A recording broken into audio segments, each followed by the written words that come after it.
This is a walkthrough on the Samsung Galaxy S10 Plus's camera capabilities. As you can see right now, this is regular camera mode. This is zoomed in with telephoto, and then this is wide angle. As you can see, the angle is very wide.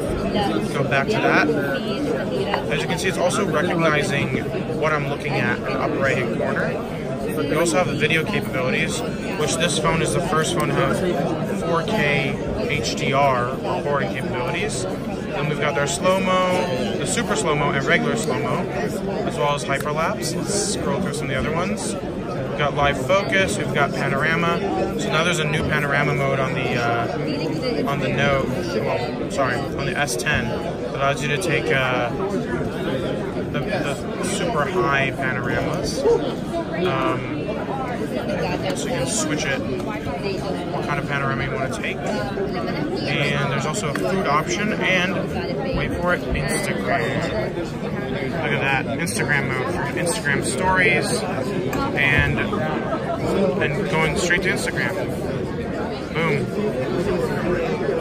Let's see how that works. Straight to stories, that's really cool. Wow. This is going to be a big deal, I think, for this phone.